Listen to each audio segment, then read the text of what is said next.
Trend to heaven అనే నినాదమే మా ఈ ఛానల్ ఉద్దేశం. God bless you. కనపడడానికి మాకు అనుకరించిన అత్యద్భుతమైన అవకాశం బట్టి మేము మేము కనుగాక ప్రభా.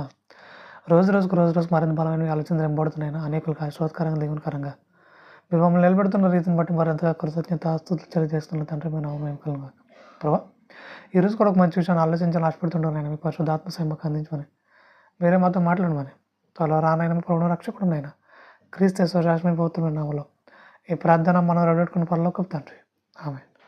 వద్దాలండి మళ్ళీ విధంగా కలవడానికి దేవుడు అనుకరించిన అత్యద్భుతమైన అవకాశం పడే దేవుని నామం కలుగును గాక ఆమె. అయితే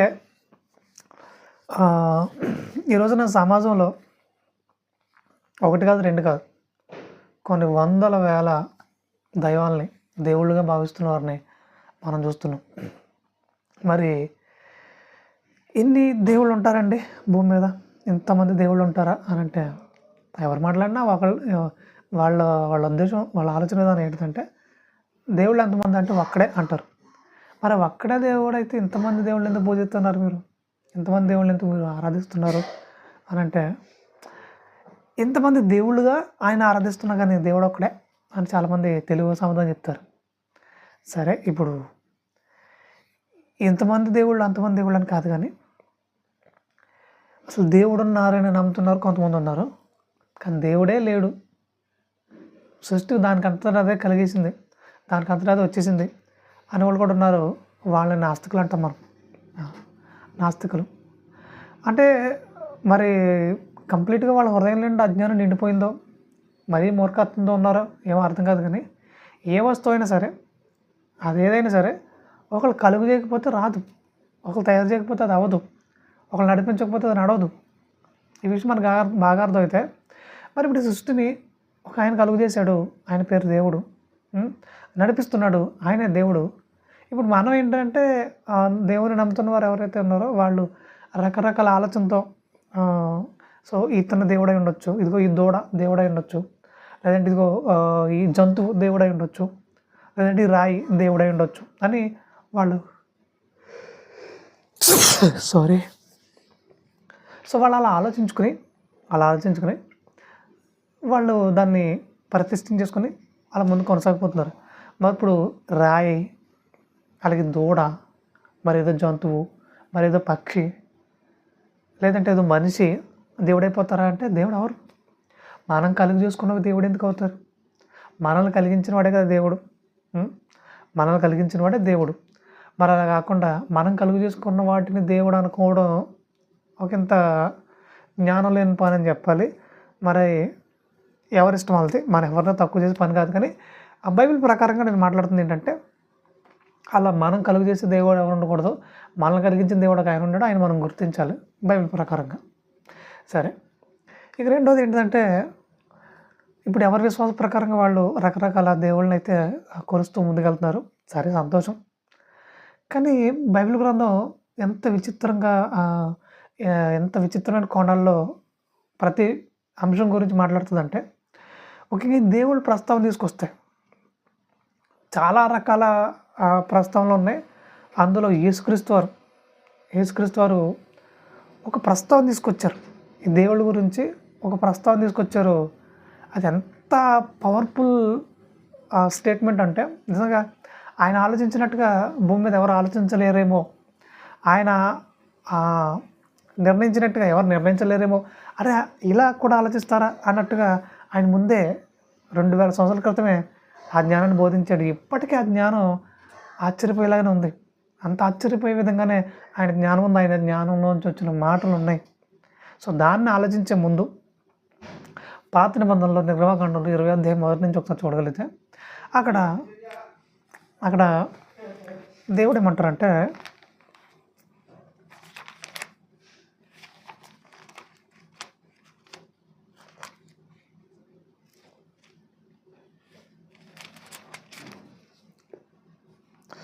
నిర్గమకాండం 20వ అధ్యాయం మొదటి నుంచి, దేవుడి ఆజ్ఞలను వివరించి చెప్పాను. నీ దేవుడైన యెహోవాను నేను దాసుల కురమైన ఐగుప్తు దేశంలో నుండి నేను వెలుపలికి రప్పించి నేను తప్ప వేరొక దేవుడు నీకు ఉండకూడదు. పైన ఆకాశం ఉందే కానీ క్రింద భూమి ఉందే కానీ, భూమి క్రింద నేల ఉందే కానీ, వీళ్ళు దేని రూపమునైనను విగ్రహమునైనను నీవు చేసుకోకూడదు, వాటికి సాగిల పడకూడదు, వాటిని పూజింపకూడదు. అంటే ఎందుకు ఇంత పర్టికులర్గా ఆయన విషయాలన్నీ మాట్లాడుతున్నాడంటే, అప్పటికే ఉన్న సమాజం, ముఖ్యంగా ఇశ్రాయేలీల చుట్టూ ఉన్న సమాజం ఎలా ఉన్నారంటే ఇలానే ఉన్నారు. అది ఆకాశం మాకు దేవుడు, భూమి మాకు దేవుడు, తెలుసు వాటి పేర్లేంటి తెలుసు మీకు. భూతల్లి, ఆకాశంలో సూర్యుడు దేవుడు, చంద్రుడు ఒక దేవుడు, నక్షత్రాల దేవుడు, అలాగే భూమి కింద ఉన్న నీళ్ళు గంగమ్మ, ఇంకొక అమ్మ, మొత్తానికైతే రకరకాల పేర్లెట్టి వాటిని కూడా దేవుడిగానే పూజిస్తున్నారు చాలామంది. భూమి కింద ఉన్న నీళ్ళు ఏందే కానీ అంటాడు. అంటే మనకేమర్థమవుతుంది, వేటిని చూస్తే వాటిని మనం దేవుడు దేవుడు దేవుడు దేవుడు అంటున్నా కానీ వాటిని కలిగించిన వాడు ఒక ఆయన ఉన్నాడు కదా, ఆయన కదా అసలు దేవుడు. వీటన్నిటికంటే పైగా ఉన్న ఆయన కదా అసలు దేవుడు అని ఎవరు గుర్తించలేకపోతున్నారు ఆ కాలానికే. అప్పుడు ఇశ్రాయేలీయులకు ఆ జ్ఞానాన్ని తెలియజేస్తూ, నాయన నేను తప్ప వేరొక దేవుడు నీకు ఉండకూడదు, వేరొక దేవుడుగా నువ్వు దేనిని భావించకూడదు,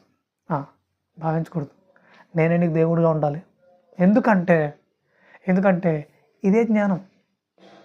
ఇప్పుడు ఒక తండ్రి తన కుమారుని చూసి, నేను తప్ప నీకు వేరొక నాన్న ఉండకూడదు, నువ్వెవరిని నాన్నని పిలవకూడదు అని అంటే దాని అర్థం ఏంటి? చాలా బాధతో ఆ మాట తెలియజేస్తున్నాడు. ఈ అబ్బాయి ఎక్కడికి వెళ్ళినా నాన్న నాన్న నన్ను మిగతా కూడా పిలుస్తున్నాడు. అదేంటి? అసలు నేనే కదా మీ నాన్నే, నువ్వు నన్ను ఒక్కడిని నాన్నని పిలవాలి కదా, మిగతా అందరినీ ఎవరిని పడితే వాళ్ళు నాన్నని పిలుతాడు ఏంటి? అలా పిలవడం ఏంటి అసలు? అది అంత అవమానకరమైన పని నాకు అది అని భూమి మీద ఉన్న తండ్రి చాలా బాధపడిపోతారు కదా. అలాగే పరలోకమందున్న తండ్రి, నేనే కదా మిమ్మల్ని సృష్టించాను, నేనే కదా మిమ్మల్ని నడిపిస్తున్నాను, మీరు నన్నే దేవుడిగా భావించాలి తప్ప, నన్నే సృష్టికర్తగా భావించాలి తప్ప గంగమ్మ తల్లి అంటారు, భూతల్లి అంటారు. అంటే మరి మనకు అవి ఆహారాన్ని ఇస్తున్నాయి కదా, కడుపు నింపుతున్నాయి కదా, కాబట్టి మనం పూజించడంలో తప్పేముంది అంటారు. పూజించడం తప్పు, వాటిని దేవుడిగా కొలవడం తప్పు, గౌరవించవచ్చు. అంటే గౌరవించడం అంటే చాలామంది వ్యర్థంగా నీటిని వృధా చేస్తారు, అది గౌరవం కాదు. ఇక భూమిని చాలామంది పాడు చేస్తుంటారు సరైన విధంగా వాడుకోకుండా, అది గౌరవం కాదు. ఇంకా అలాగే దేనైనా సరే సద్వినియోగం చేసుకోవాలని దేవుడు మనకి ఇచ్చాడు తప్ప దుర్వినియోగం చేయమని కాదు. దాన్ని గౌరవించాలి, అంతవరకు ఓకే. కానీ దాన్ని కలిగించిన వారిని మాత్రమే మనం పూజించాలి, ఆరాధించాలి. సో ఈ విషయం చాలామంది మర్చిపోయారు, వీటిని దేవుడిగా భావించి ముందు తీసుకెళ్తున్నారు. అది చాలా అజ్ఞానం అని చెప్పి దేవుడు తెలియజేస్తూ ఆనాడు ఉన్న ఇశ్రాయేలీయులకి ఈ విషయాన్ని చాలా క్లియర్గా చెప్తున్నాడు. నేను తప్ప నీకు వేరొక దేవుడు ఉండనుగా ఉండకూడదు అంటున్నాడు. అప్పటికి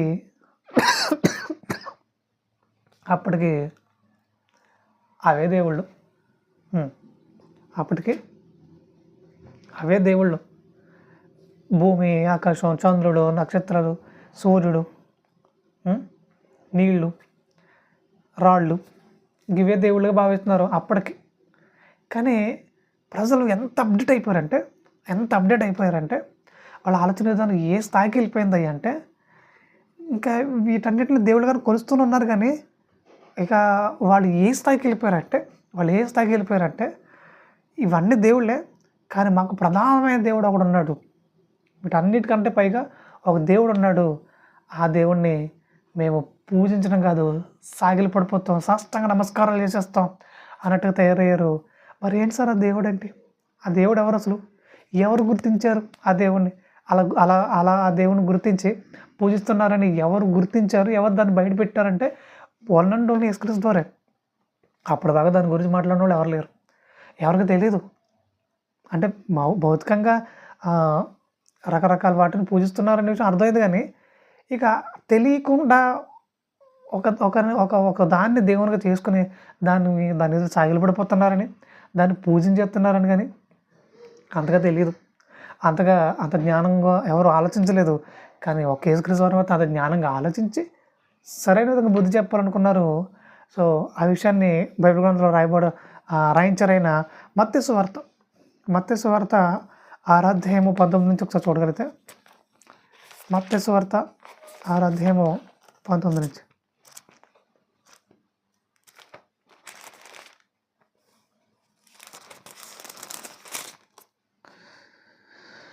భూమి మీద మీ కొరకు ధనమును కూర్చుకొనవద్దు, ఇక్కడ చెమటయు ఉప్పును తుప్పును తినివేను, దొంగలు కన్నం వేసి దొంగిలిదురు. పరలోకమందు మీ కొరకు ధనమును కూర్చుకునడి, అచ్చట చెమటైనను తుప్పైనను దాన్ని తినవేదు, దొంగలు కన్నం వేసి దొంగిలరు. నీ ధనం ఎక్కడ నుండునో అక్కడనే నీ హృదయము ఉండును. కాబట్టి నీ ధనం ఎక్కడ ఉండునో అక్కడనే నీ హృదయమును ఉండును అంటున్నాడు. ఇక తర్వాత మరొక సందర్భంలో చూడగలిగితే ఆయన ఏమంటాడంటే మీరు సిరిని దేవుని ప్రేమించలేరు. ఏ దాసుడును ఇద్దరు యజమానులకి దాసులుగా ఉండలేడు, ఒక్కడికే దాసులుగా ఉండగలుగుతాడు. మీరు దేవునికి దాసులుగా ఉండాలనుకుంటున్నారా, సిరికి దాసులుగా ఉండాలనుకుంటున్నారా? మీరు దేవునిని పూజించాలనుకుంటున్నారా, సిరిని పూజించాలనుకుంటున్నారా? ఈ రోజున సమాజం అప్పటికి ఎలా తయారయ్యారంటే, మాకు డబ్బులుంటే చాలు దేవుడు అక్కర్లా, మాకు డబ్బులుంటే చాలు దేవుడే అక్కర్లా అనే పందాలకు వెళ్ళిపోయారు. నిజంగా చాలా బాధాకరం, చాలా ఆవేదకరమైన పరిస్థితి. అంటే డబ్బునే దేవునిగా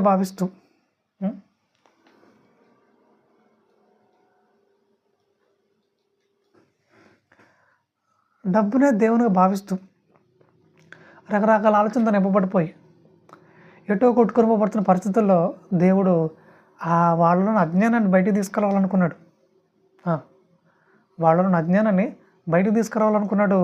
ఎప్పుడైతే ఆయన ఇలాంటి ఆలోచన కలిగి ఉన్నాడో, మీరు దేవునికి సిరికిని దాసులై ఉండనారు, మీరు మీ ధనాన్ని పరలోకం సమకూర్చుకోండి.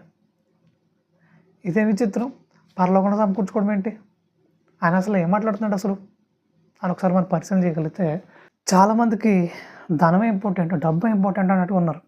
డబ్బు ఉంటే చాలు దేవుడు కూడా అక్కర్లేదు, డబ్బు ఉంటే చాలు మనకు ఎవరు అక్కర్లేదు, మనం బతకొచ్చు, మనం ఎక్కడికైనా వెళ్ళి ఎంజాయ్ చేయొచ్చు అనే పందానే కొనసాగుతుంది అప్పటికి. మరి ఏంటి సార్ ఇలాంటి ఆలోచన విధానం ఏమాత్రం కరెక్ట్ అని అంటే దేవుడు దాన్ని ఆమోదించట్లేదు. మీరు సిరికిని దేవునికి దాసులై ఉండనేరు అంటున్నాడంటే దాని అర్థం ఏంటి? దేవునితో సమానంగా సిరిని చేసేసారు, దేవునితో సమానంగా సిరిని కూడా చేసేసారు. మాకు దేవుడితో సమానం, లేదంటే దేవుడు లేకపోయినా పర్వాలా, సిరి ఉంటే చాలు, డబ్బు ఉంటే చాలు అనే పందాలకు వెళ్ళిపోయారు. నిజంగా ఎంత బాధాకరం, ఎంత ఆవేదకరమైన పరిస్థితి. సో అలా ఎవ్వరు ఉండకూడదు.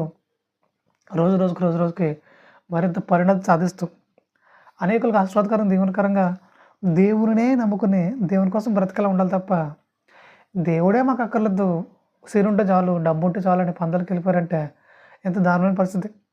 ముఖ్యంగా ఈ మాటలు ఎక్కడ తెలియజేస్తున్నాడు అంటే, ఇశ్రాయేలులో అనగా యెరూషలేములో యోదయ పరివాహ ప్రాంతాల్లో ఉన్న ఆయన శిష్యులందరినీ కూర్చోబెట్టి మాట్లాడుతున్నాడు. అక్కడ ఉన్న జనసమూహం మొత్తాన్ని కూర్చోబెట్టి మాట్లాడుతున్నాడు. మీరు ధనమును కూర్చుకొనవద్దు అంటున్నాడు. ఎందుకు కూర్చుకోకూడదు నాయన అని అంటే, మీరు దాన్ని ఇక్కడే విడిచిపెట్టి వెళ్ళిపోతారు. మరి ఇక్కడే విడిచిపెట్టి వెళ్ళిపోతే అది మీకేం ఉపయోగం? మీరు పరలోకంలో ధనం కూర్చుకోండి అంటున్నాడు. పరలోకంలో కూర్చుకోవడం అంటే ఏంటి సార్? సరే, ఇప్పుడు ఇక్కడే కూర్చుకోకుండా మేము పరలోకంలో కూర్చుకోవాలనుకుంటున్నాం, మరి దానికి సంబంధించి అయినా స్పెషల్ కరెన్సీ ఉంటుందా అని అంటే, అలాంటి స్పెషల్ కరెన్సీ ఏమి పరలోకంలో ఉండదు. అసలు పరలోకంలో డబ్బే ఉండదు. చాలామంది అక్కడ డబ్బు ఉంటుంది, కట్టలు ఉంటాయి అలా ఆలోచనలు ఉంటారు. అలాంటిది ఏమి ఉండదు నాయన. పరలోకంలో ధనం కూర్చుకోవడం అంటే ఏంటిదంటే, ముఖ్యంగా ఒకనొక సందర్భంలో దేవుడు మాట్లాడుతూ, బీదలను కనుకరించేవాడు యెహోవాకు అప్పిచ్చేవాడు అంటాడు. అంటే అప్పు ఇవ్వడం అంటే చాలామంది ఆలోచన విధానం ఏంటి? డబ్బే. ఇదిగో దేవుడు డబ్బు అప్పిచ్చినట్టు ఆయన మనకి ఇప్పటికప్పుడు బాకీ తీర్చేస్తాడు. ఇలా ఆలోచనలు ఉన్నారు. బీదలను కనుకరించడం అంటే ఏంటి? చాలామంది ఆత్మీయంగా బీదలుగా ఉన్నారు, వాళ్ళ హృదయంలో వాక్యం లేదు. వాళ్ళందరినీ సత్యవంతులుగా తీర్చిదిద్దాల్సిన బాధ్యత ఒక వాక్యం ఎరిగిన క్రైస్తవుడిగా మనం ఏముందిగా వాళ్ళని కనికరించి వాళ్ళ హృదయంలో వాక్యం నింపే ప్రయత్నం చేయాలి. ఇప్పుడు యెహోవాకు అప్పు ఇవ్వడం అంటే ఆయన మనకు పరలోకం బాకీ పడిపోతున్నాడు అనమాట. ఇంత గొప్ప పని చేసినందుకు మీకు కాకపోతే ఎవరికి ఇస్తాను నేను పరలోకం నీకు బాకీ పడిపోతున్నాను, నేను త్వరగా వచ్చి ఈ పరలోకం నీకు స్వాస్థం చేస్తాను అని ఆయన మాట్లాడుతున్నాడు. సో వాక్యాన్ని ఇలాగే అర్థం చేసుకోవాలి. ఇప్పుడు పరలోకంలో ధనం కూర్చుకోవాలంటే ఏంటి దాని అర్థం? దాని అర్థం ఏంటి అని అంటే, మనం కలిగి ఉన్న ఈ దానం ఏదైతే ఉందో, కలిమి ఏదైతే ఉందో దాన్ని ప్రభు పనిలో ఖర్చు పెట్టగలిగితే, అనేకులకి సత్యాన్ని ప్రచురం చేసే ఈ పనిలో మన ధనాన్నంతటిని వెచ్చించగలిగితే పరలోకంలో దేవుని ఎదుట గొప్ప ఆధిక్యతను సంపాదించుకోగలుగుతాం. సో అది సంపాదించుకోండి ఇక్కడ ఉన్న డబ్బుతోటి. అది తప్ప ఇదంతా కూర్చుకుని పక్కనెట్టుకుని మీరు సాధించేది ఏముంటుంది? దాన్ని తుప్పు తినేస్తుంది కదా. అలాగే ఆయన మాట్లాడుతూ చిమ్మిటి తినేస్తుంది అంటున్నాడు. చిమ్మిట తుప్పు తినేస్తుంది అని అంటున్నాడు. ఇది దానివల్ల ఉపయోగం ఏంటి? దానివల్ల ప్రయోజనం ఏంటి? కాబట్టి ఇక్కడ ఆలోచనలు మానేసి పరలోకంలో దేవుని ఎదుట గొప్పదైన ఆధిక్యత ఎలా సంపాదించుకోవాలి, నేను నాకున్న డబ్బును బట్టి అది ఎలా నా ప్రభావంలో ఖర్చు పెట్టి ఆయన ఎదుట మెప్పి పొందుకోవాలి, నేను ఇదే ఆలోచనలు ఉండాలి తప్ప మనుషులు మెప్పి ఎలా పొందుకోవాలా, మనుషులు నన్ను ఎలా పొగిడితే నేను నేను సంపాదించుకోవాలా, మెప్పిని ఎలా సంతోషపడాలా, ఎలా గర్వంగా ప్రవర్తించాలన్న ఆలోచనలు ఉంటే ఏ ఉపయోగం? ఎంతకాలం ఉంటాం మనం? ఎంతకాలం ఉంటాం? కొంతకాలం కూడా ఉండే పరిస్థితి లేదు. ఏమో ఎప్పుడు చనిపోతాం తెలియదు. ఇలా ఎప్పుడు ఉంటామో ఎప్పుడు వెళ్ళిపోతామో కూడా తెలియని పరిస్థితులు ఉన్న మనం డబ్బు నట్టుకుని వెళ్ళాడితే ఎలా? మరి అలాగైతే కష్టపడుకోవద్దండి, డబ్బు సంపాదించుకోద్దా అని అంటే దేవుడు ఎప్పుడు ఒకటి మాట చెప్తున్నాడు, మీరు కష్టపడుకోవాలి, రెండోది సంపాదించుకోవాలి, కానీ దాని మీద మనసు పెట్టుకోకూడదు అంటున్నాడు. డబ్బు సంపాదించాలి ఎందుకంటే బ్రతకాలి కాబట్టి, కానీ దాని మీదే మనసు పెట్టుకుని దాని మీదే పరుగులు పెడతా ఉంటే ఏం ఉపయోగం అయినా? ఎవరికి ఉపయోగం?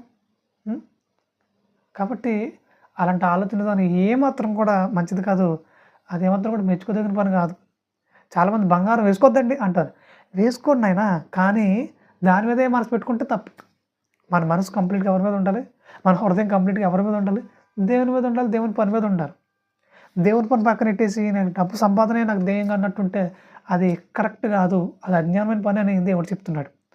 ఇక నాకు బంగారాలు సంపాదించడమే, ఆస్తులు సంపాదించడమే నా పని, ఇక నాకు వేరే ఆలోచన లేదంటే దాన్ని దేవుడు ఒప్పుకోవట్లేదు. ఎందుకంటే ఆయన పిల్లలు ఆయన కోసం బ్రతకాలనుకుంటున్నారు. ఇప్పుడు తల్లిదండ్రులుగా మన పిల్లలు ఏదో ఉద్యోగాలు పడిపోయి ఏదో పనిలో పడిపోయి మనల్ని పట్టించుకోవడం మానేస్తే, నాయనా అసలు మమ్మల్ని పట్టించుకుంటామనే కదా నేను ఇంత ఎత్తుకు తీసుకొచ్చాం, మమ్మల్ని పోషిస్తామని కదా నేను ఎంత స్థాయికి తీసుకొచ్చాం, నువ్వేంటైనా మమ్మల్ని విడిచిపెట్టి తిరుగుతున్నావు, మాకు విరుద్ధంగా తిరుగుతున్నావు, మమ్మల్ని పక్కనెట్టేసావు, నేను అసలు ఈ స్థాయికి తెచ్చిందే మమ్మల్ని పోషిస్తామని, మమ్మల్ని చివరి దశలో చూస్తామని కదా, నువ్వు మమ్మల్ని విడిచిపెట్టేసి అజ్ఞానంగా ప్రవర్తిస్తున్నట్టని చాలా బాధపడిపోతాం కదా.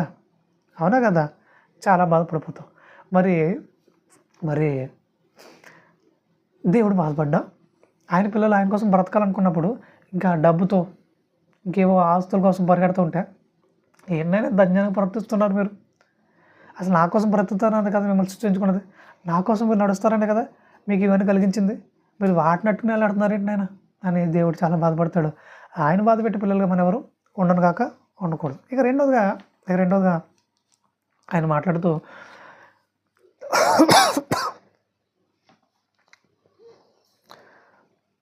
ఇక్కడ డబ్బు దొంగలు కన్నవేసి దొంగలిద్దని చెప్పేసి ఆయన అంటున్నాడు. కాబట్టి పరలోకంలో దాన్ని కూర్చుకోవాలంటే ఏంటో కూడా మీకు చాలా క్లియర్గా చెప్పడం జరిగింది. ఇక తర్వాత నీ ధనం ఎక్కడ ఉండును అక్కడనే నీ హృదయం ఉండును అంటున్నాడు. అంటే డబ్బు ఎక్కడ ఉంటే నీ మనసు అక్కడ ఉంటుంది, నీ హృదయం అక్కడ ఉంటుంది. కాబట్టి ఆ ధనాన్ని పరలోకంలో కూర్చుకోగలిగితే నీ హృదయం కూడా పరలోకం వైపు ఉంటుంది కదా. మరి అంటే ఆ డబ్బుని ఆ ధనాన్ని పరలోకపు సంబంధమైన పనుల్లో నువ్వు ఖర్చు పెట్టగలిగితే నీ మనసు కూడా ప్రతిఫలం ఎక్కడ ఆశిస్తుంది? పరలోకం మంది ఆశిస్తుంది. కాబట్టి నెక్స్ట్ ఏంటి, మనం కంప్లీట్గా పైన ఉన్న వాటినే వెతుకుతాం, పైన ఉన్న వాటి వరకే బ్రతుకుతాం. ఇంకా అంతకంటే అద్భుతమైన విషయం ఉంది. దేవుడు ఆలోచించే విధానం ఎలా ఉంటుంది, మనుషులు ఆలోచించే విధానం కంప్లీట్గా వేరేగా ఉంటుంది. కానీ ఆయన ఎలా చక్కగా దేవుని వైపు నడిపిస్తున్నాడు, తండ్రి వైపు నడిపిస్తున్నాడు, తండ్రి పళ్ళ వైపు నడిపిస్తున్నాడు. ఎంత అద్భుతంగా ఉంది ఆలోచన విధానం.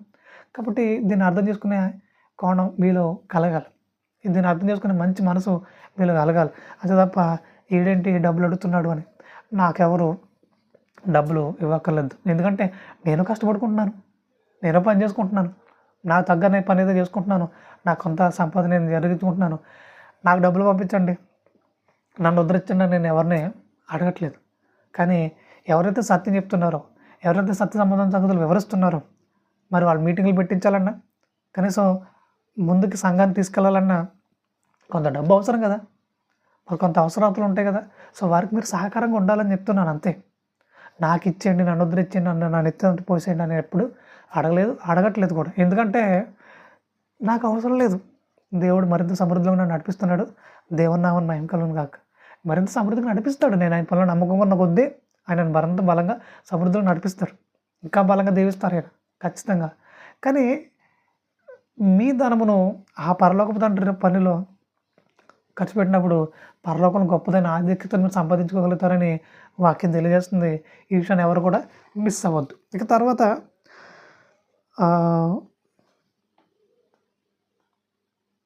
24వ వచనం చదువుదాం. ఎవడును ఇద్దరు యజమానులకు దాసుడుగా ఉండనన్నాడు. కాబట్టి మీరు సిరిని ప్రేమిస్తూ దేవుణ్ణి ప్రేమించలేరు అంటున్నాడు. ఎవరో ఒకరిని ప్రేమించమంటున్నాడు. ఒకరిని ద్వేషించి ఒకరిని ప్రేమించను కదా, ప్రేమించను, లేదా ఒకని పక్షంగా నుండి ఒకరిని తృణీకరించను. మీరు దేవుడికి సిరికిని దాసులుగా ఉండనేరరు అంటున్నాడు. మీరు దేవుడికి సిరికిని దాసులుగా ఉండనేరరు అని అంటున్నాడు. కాబట్టి ఇప్పుడే నిర్ణయం చేసుకోండి, నేను నా ప్రభువుకే దాసునిగా ఉంటాను అని. అదే తప్ప ఇంకా నేను సిరిని ప్రేమిస్తానంటే అది ఎప్పుడు ఉంటుందో ఎప్పుడు వెళ్ళిపోద్దో కూడా ఎవరికి తెలియదు. నిజంగా చాలా భయంకర విషయం. సో అది ఆ ఉచ్చులో మీరు ఎవరు పడకూడదని వాక్యం బట్టి మీకు తెలియజేస్తున్నాను. ఇక తర్వాత పాత నిబంధన గ్రంథంలో ఒక సందర్భం జరిగింది. ఆ సందర్భంలో అక్కడున్న ప్రవక్త మాట్లాడిన మాట ఎంత అద్భుతంగా ఉంటుందంటే ఆ సందర్భం ఒకసారి చూసే ప్రయత్నం చేద్దాం. రాజులు 2వ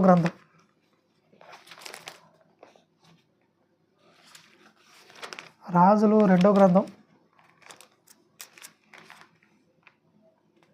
5వ అధ్యాయం మొదటి నుంచి ఒకసారి చూడగలిగితే, సిరియా రాజు సైన్యాధిపతి అయిన నయమాను అని ఒకడు ఉండెను. అతనిచే యెహోవా సిరియా దేశమునకు జయము కలుగు చేసి ఉండెను కనుక అతడు తన యజమానుడి దృష్టికి గనుడై దయ పొందినవాడాయను. అతడు మహాపరాక్రమశాలి ఉండెను, కానీ అతడు కుష్ఠరోగి అని రాయబడింది. అక్కడ మనకు ఆ సందర్భంతో కూడా చాలా మటుకు తెలుసు ఈ నయమానికి కుష్ఠరోగం ఉందని. ఇప్పుడు ఈ నయమాను ఇశ్రాయేలు దేశం మీద దండెత్తి రావడం, అక్కడ ఉన్న వారందరినీ జయించడం, అక్కడ ఉన్న చాలామందిని చెరగా కొనుక్కోబడడం, ఇదంతా మనకు తెలిసిన విషయమే. అలా చెరగా కొనుక్కోబడిన వారిలో ఒక చిన్నది ఈ నయమానికి వెళ్ళడం, అక్కడ ఈ నయమానికి కలిగిన కుష్ఠరోగాన్ని చూడటం, వీటన్నిటిని పరిశీలించిన తర్వాత ఆ చిన్నది ఏం చేసింది, అమ్మ ఈ మన యజమానుడికి ఉన్న ఈ కుష్ఠరోగాన్ని తీసేయాలంటే మా దేశంలో ఒక ప్రవక్త ఉన్నాడు, అతను చాలా శక్తివంతుడు, వీలైతే అతని దగ్గరికి ఇతను వెళ్ళగలిగితే ఖచ్చితంగా స్వస్థత పొందుకుంటాడు, మరలా ఎక్కువ కాలం బ్రతకడానికి అవకాశం ఉంటుంది అని చెప్పేసి ఒక సలహా ఇచ్చిన తర్వాత ఆ సలహాను తీసుకుని అతను యెరూషలేముకి వెళ్ళడం, ఇజ్రాయేల్కి వెళ్ళడం, అక్కడ నా ప్రవక్తను కలవడం. ముఖ్యంగా ప్రవక్త కూడా ఏమన్నాడు, ఇది యోర్దానికి వెళ్ళి ఒక 7 సార్లు మునిగిరానైనా అంటాడు. ఇతనికి ఇంకా పౌరుషం ఎక్కువైపోతుంది. ఇదేంటిది, నేను ఇంత గొప్పవాడిని, ఇంత ఉద్ధరించేసాను నేను, మరి నా దగ్గరికి వచ్చి కనీసం చేతులేసి ప్రార్థన చేస్తాడు అనుకున్నాను, అలా కూడా లేదు, మొలగబడ్డాడు, మాకు లేవో నదులు అని చాలా కోపంతో వెనకెళ్ళిపోతున్న టైంలో అతనుకున్న ఆ దాసుడు ఎవరైతే ఉన్నాడో అతను అలా కదనైనా ఒక 10,000 మంది భోజనం పెట్టమన్నా నువ్వు పెడతావు కదా, ఆ ఖర్చే కదా, కానీ అలాంటి ఖర్చే లేకుండా కేవలం నేను యోర్దానికి వెళ్ళి బాప్తిజం 7 సార్లు మునుగుమన్నాడు అంతే కదా, దాంట్లో ఖర్చే ఉంది. ఒకసారి ఆ మాట ఏంటి ఏమైంది అని గట్టిగా ఒక సలహా ఇచ్చినప్పుడు అతను దానికి ఆమోదించడం, అలా ఆమోదించడమే కాదు వెళ్ళి మునగడం జరిగింది. నెక్స్ట్ ఏం జరిగింది, అతను సంపూర్ణ స్వస్థత పొందుకున్నాడు. అలా పొందుకున్న తర్వాత ఆయన వచ్చి ఎలీషా గారు, ఎంత గొప్పదైన స్వస్థత నాకు మీరు అనుగ్రహించారు, కాబట్టి ఇదిగో నా వెండిని నా బంగారం మీకు ఇస్తున్నాను తీసుకున్నాను, చాలా బహుమానాలు ఇవ్వడానికి ఆయన ప్రయత్నం చేశాడు. అలా ప్రయత్నం చేసిన తర్వాత ఈయన ఎలీషా గారు ఏమన్నాడంటే, నాయనా నువ్వేమి ఇచ్చినా నేను తీసుకోను, అస్సలు తీసుకోను, ఎందుకంటే నువ్వేదో ఇస్తావని నేనేమి చేయలేదు. రెండోది, నీ ఆలోచన దాని ఇంత డబ్బు ఇచ్చి ఇంత బంగారం ఇచ్చి నేను స్వస్థత సంపాదించుకున్న ఆలోచన నీకు ఉండకూడదు. నీకు ఈ స్వస్థత దేవుడే ఉచితంగా ఇచ్చాడు, నువ్వు ఉచితంగా తీసుకుని వెళ్ళిపో అంతే, నేనేది తీసుకోకూడదని ఆయన కఠినంగా మాట్లాడి పంపించేస్తాడు. అలా పంపించేసిన తర్వాత అక్కడున్న ఒక దాసుడు, ఎలీషా శిష్యుడు, ఆయన శిష్యుడు, అరే ఏంటి ఈయన ఎలా ప్రవర్తిస్తున్నాడు, అసలు కొంచెం కూడా ఆలోచన లేకుండా ఏంటి ఈయన ఎలా పంపించేసాడు, తీసుకుంటే ఏమైంది మనకు ఉంటుంది కదా, ఏదో దానికి అవసరం అవుతుంది కదా అని ఆలోచనలోకి వెళ్ళిపోయాడు. అదొక దుష్టుని ప్రేరణ. అక్కడ దేవుని ప్రణాళిక ఒకటి ఉంది. సో ఆ ప్రకారంగా దేవుడు ఆయన చిత్తానుసారం నడిపించుకుంటూ వెళ్తున్నాడు. ప్రవక్త కూడా ఆ ప్రకారంగానే ఉన్నాడు. ఈ శిష్యుల్లో సాతాను వచ్చేసింది. ఆ శిష్యుడు మాట్లాడుతున్న మాటలు అమ్మో చాలా భయంకరంగా ఉంది, వద్దుది అనుకున్నాడు. వెంటనే మనం అయినా సంపాదించుకోవాలి దీని ఏదోలా.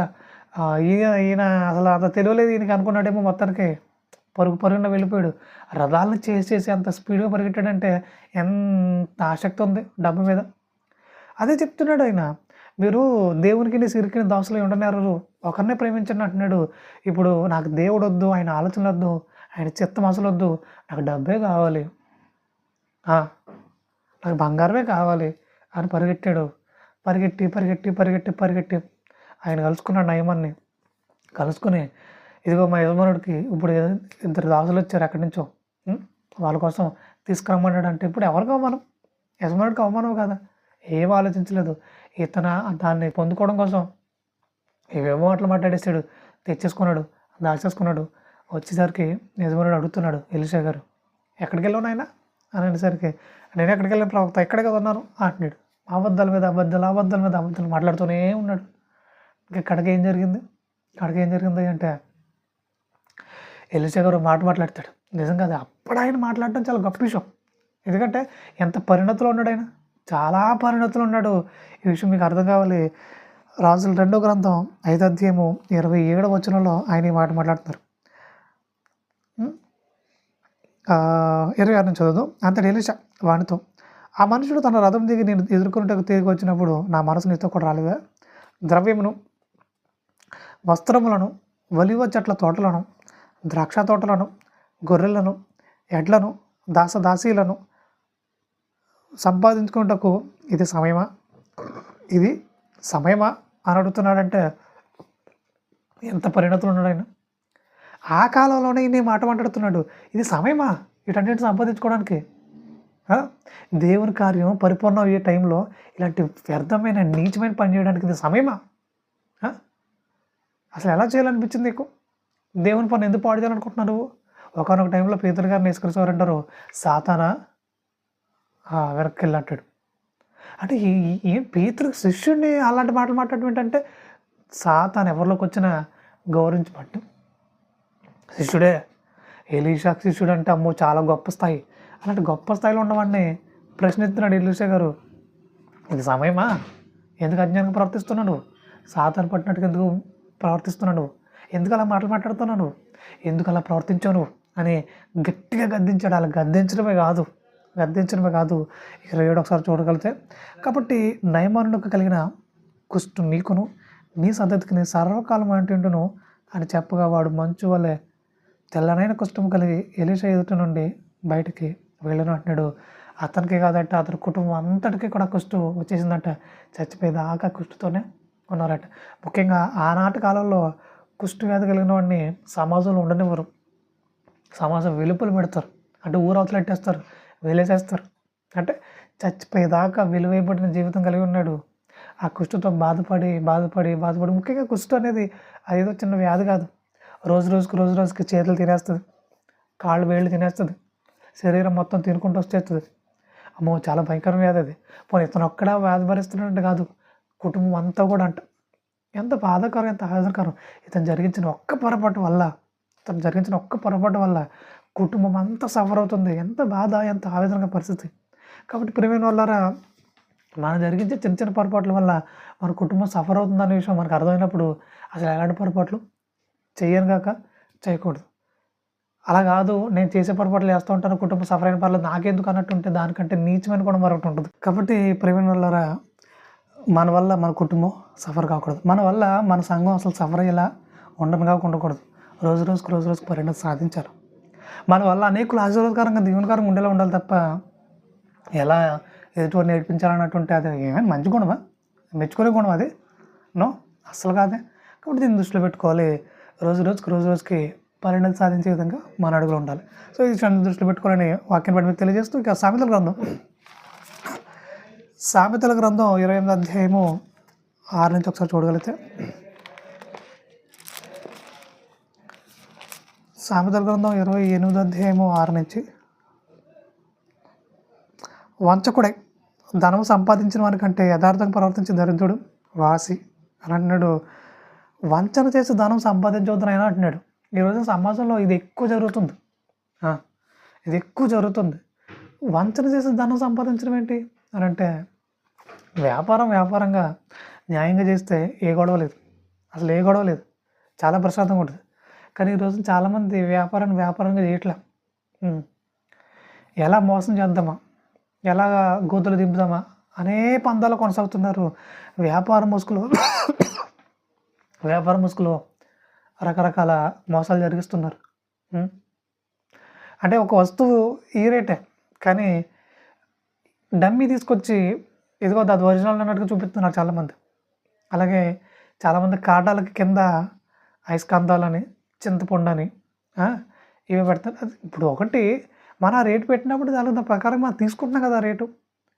మరి ఇంకా కింద అయస్కాంతాలు పెట్టడం ఏంటి, చింతపండు పెట్టడం ఏంటి? మోసం. ఇలా ఏదోలాగా ₹1 ఎక్కువ సంపాదించాలనుకుంటున్నారు. ఇదిగో నయమన్ దగ్గర ఏదో ఒక అబద్ధం చెప్పేసి తెచ్చేసుకుందాం అనుకున్నాడు. ఎవరు? ఆ ఎలీషా శిష్యుడు. మరి ఏమయ్యాడు? కడకు వచ్చేసరికి ఏమయ్యాడు? కుష్ఠరోగంతో చనిపోయాడు. ఇప్పుడు అతను ఒక్కడే చనిపోయాడు అంటే కుటుంబం అంతా సఫర్ అయింది. కుటుంబం అంతా కూడా కుష్ఠరోగంతో నింపబడింది. మరి ఇప్పుడు వంచన చేసేసి ధనం సంపాదిస్తే ఇతను ఒక్కడ సఫర్ అవుతాడా భవిష్యత్తులో అంటే కాదు, కుటుంబం అంతా సఫర్ అవుతుంది. ఇలా చాలామంది వంచన చేసి ధనం సంపాదించే విధంగా తయారయ్యారు. లంచాలు తీసుకుంటున్నారు. ఇంకా రకరకాలు చెప్పవచ్చు వంచన అంటే. మరి ఇలా వంచన చేసి ధనం సంపాదించడం చాలా చాలా దుర్మార్గమైన పని. దాని దేవుడు సహించడు. ఇదిగో ఆనాడు ఎలీషా శిష్యుడికి వచ్చిన ఆ బాధ, ఆ ఆవేదన మీకు మీ కుటుంబాలు కూడా కలుగుతుంది. ఒకవేళ ఎవరైనా ఇలాంటి పరిస్థితులు ఉంటే కనుక వెంటనే మీరు సరిదిద్దుకోవాలని, దాన్ని విడిచిపెట్టి దేవుని దగ్గర క్షమాపణ పొందుకొని ఇక మీదట న్యాయబద్ధంగా మీరు ధనాన్ని సంపాదించే పదాల ముందు కొనసాగాలని వాక్యం బట్టి మీకు తెలియజేస్తున్నాను. ఇక తర్వాత తిమోతి రాసిన మొదటి పత్రిక 6వ అధ్యాయము 5 నుంచి ఒకసారి చూడగలిగితే, తిమోతి రాసిన మొదటి పత్రిక 6వ అధ్యాయం 5 నుంచి.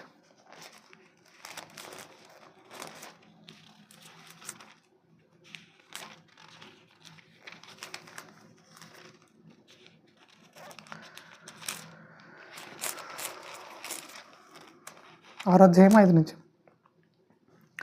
చెడిపోయిన మనసు కలిగి సత్యహీనులై దైవభక్తి లాభసాధనం అనుకున్న మనుషుల వ్యర్థ వివాదములను కలుగుచున్నవి అని అంటున్నాడు. ఎవరైతే చెడిపోయిన మనసు కలిగి ఉంటారో వారు మొట్టమొదటిగా సత్యహీనులు అయిపోతారు. అంటే వాక్యం వాళ్ళ హృదయంలో ఉండదంటున్నాడు. ఇక రెండవదిగా దైవభక్తి లాభసాధనం అనుకున్న మనుషులు వ్యర్థ వివాదములు కలుగుచున్నవి అంటున్నాడు. అంటే భక్తి చేస్తే ఏదో లాభం కావాలనుకుంటున్నారు వీళ్ళు. భక్తి చేస్తున్నాం కదా, దానికి ఏదో లాభం కావాలనుకుంటున్నారు. నిజంగా చాలా బాధాకరం. అలా ఎవరు ఆలోచించకూడదు. అలా ఎవరు ఆలోచించకూడదు. భక్తి చేస్తే లాభం రావడం ఏంటి? అసలు మనం భక్తిని లాభం కోసంగా చేయాల్సింది కృతజ్ఞతతో చేయాలి. దేవుని పట్ల మరింత కృతజ్ఞత కలిగి భక్తిని జరిగించాలి. అంతేగాని నాకేదో లాభం వస్తుందని చేయడం ఏంటి? ప్రభా బైబిల్ చదువుతున్నాను, నాకు ఇది ఇచ్చేయి. ప్రభా నేను వాక్యం వింటున్నాను, ఇది నాకు ఇది ఇచ్చేయి. ఇదిగో నేను ప్రార్థన చేస్తాను కాబట్టి నాకు అది ఇచ్చేయి, ఇది ఇచ్చేయి అంటే అసలు నన్ను బైబిల్ చదవడం వల్ల, వాక్యం వినడం వల్ల, వాక్యం చదవడం వల్ల ఎవరికి ఉపయోగం? ఆయన నీకా ఆయనకా? మనకే ఉపయోగం కదా. మరి మళ్ళీ ఇది ఇచ్చేయింది అసలు ఏమైనా కొంచెమైనా ఆలోచన సరిపోతుందా? కొంచెమైనా బుద్ధి ఉందా అని అడుగుతాం. అప్పుడు మీరు ఏమంటారు? మనం బైబిల్ చదవడం వల్ల, మనం వాక్యం వినడం వల్ల, మనం ప్రార్థన చేయడం వల్ల ఆయనకి ఏంటి లాభం? మనం నీతిగా బ్రతకడం వల్ల ఆయనకి ఏంటి లాభం? మనకే కదా లాభం. మరి ఇప్పుడు ఏదో చేసేస్తున్నారు పర్వాలేదు, నాకు ఇది ఇచ్చే అది ఇచ్చే అంటే వాళ్ళకి కొంచెం కూడా అజ్ఞానం కనిపించట్లేదా? కాబట్టి వివేకం కలిగి దేవుని వెతుకువారు కావాలి. భక్తి చేయడం వల్ల నాకు ఏదో లాభం అవుతుందని చేయడం వల్ల అది ఏం లాభం కాదు, శాపం, దురుద్దేశం అది. అది సాతాను సంబంధం లక్షణం. ఎవరైనా భక్తి చేయడం వల్ల నాకు ఏదో కలుగుతుందని ఆలోచన ఉన్నారా? వెంటనే అది విడిచిపెట్టండి. దేవుడు తన పిల్లలకి ఏదో కావాలో ఆయన అనుగ్రహిస్తాడు, ఖచ్చితంగా అనుగ్రహిస్తాడు.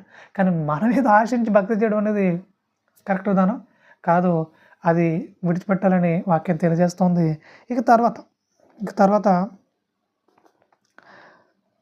సంతుష్టి సహితమైన దైవభక్తి గొప్ప లాభ సాధనమైనది అంటున్నాడు. అవును, ఎవరైతే మనస్ఫూర్తిగా భక్తిని జరిగిస్తారో ఖచ్చితంగా వాళ్ళకి లాభ సాధనం అది.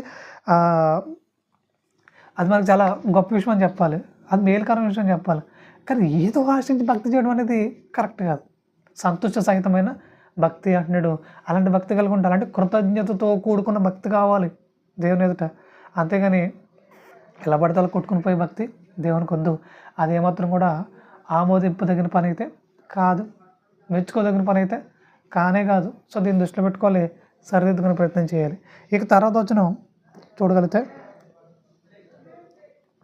మనం ఈ లోకంలోకి ఏమీ తేలేదు, దీని నుండి ఏమీ తీసుకొని పోలేము, కాగా అన్నవస్త్రము గలవారమై ఉండి తృప్తి పొంది ఉందము అని అంటున్నాడు.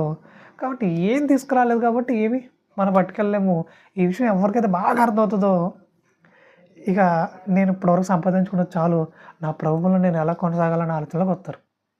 ఈ విషయం ఎవరికైతే అర్థం కాదో, ఇంకా ఏదో సంపాదించాలి, ఇంకెవరిని అన్యాయం చేయాలి, ఇంకెవరికి దుర్మార్గం చూపించాలన్నట్టు ఉంటారు.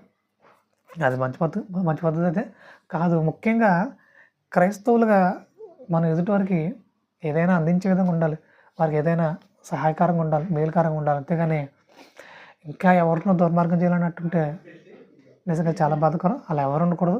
ముఖ్యంగా ఈరోజు చాలామంది సేవకులు ఇలానే ఉన్నారు. కానుకలు కానుకలు కానుకలు అంటున్నారు. కానుకలు ఏంటి నాయన?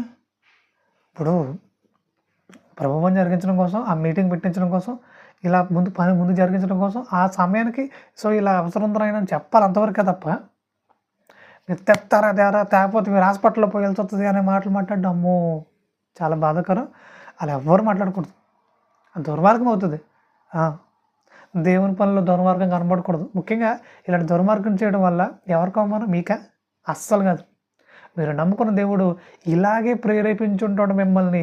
మీరు నమ్ముకున్న దేవుడు మిమ్మల్ని ఇలాగే వాళ్ళని గట్టిగా అడిగి వసూలు చేసి మీరు సుఖపడండి అని చెప్పుంటాడు దేవుడు అని మిగతా వారు అనుకుంటారుగా. వాళ్ళకి ఏం తెలుస్తుంది? దేవుడు అలాగే చెప్పుంటాడు వీళ్ళకి, అందుకని వీళ్ళు ఇలాగే చేస్తున్నారు అనుకుంటారు. అనుకోరా? ఖచ్చితంగా అనుకుంటారు.